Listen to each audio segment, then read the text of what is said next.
Yeah. So it seems pretty clear to me that triathletes have a variety of needs in terms of their nutrition goals. Some people are become a triathlete because they want to lose weight. Some people are looking to reduce risks for health diseases like diabetes or family history of heart disease.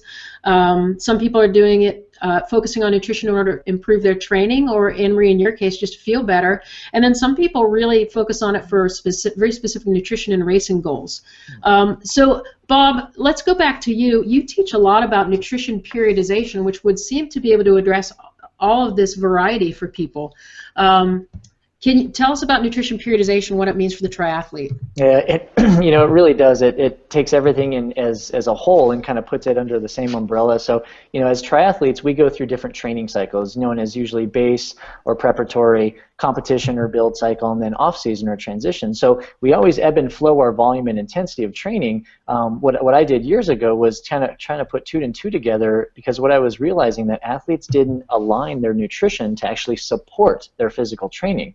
So in comes the concept of nutrition periodization, which just basically means let nutrition support the phase of training that you're in, so you don't undereat, you don't overeat, and you just kind of maintain the nutrition status that you need based on what your body's doing in that training cycle.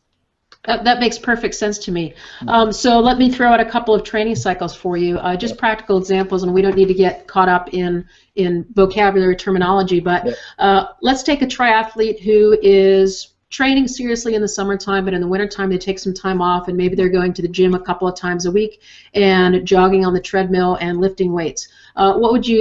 How would you describe that phase of training, and what advice would you give for a triathlon in that phase? Yeah, I would almost describe that as an off-season, and some people say it more of a rebuilding, trying to get stronger, increasing flexibility. Definitely we know energy expenditure is low. They're not doing a lot of workouts. They're having fun, probably maintaining some fitness. So from a nutrition perspective, I look at not overfeeding, certainly balancing their blood sugar as the primary goal, and doing that more through the combination of protein, fat, and fiber-rich foods at every meal. So we know those three foods in combination will sustain their blood sugar, will control insulin. I know we'll discuss that a little bit here in a bit, but that's what I'm really looking for, is reducing overall simple carbohydrates, getting sport nutrition products, the simple sport nutrition products out of their diets, really looking at whole foods and balancing blood sugar during that phase. Mm-hmm. So you bring up a good point, the simple carbohydrates. It's been really ingrained that if we're going to go and do a workout, we should prehydrate with such and such a drink. I'm not going to mention any names, but a lot of it is pretty much sugar-based calories and water with some electrolytes.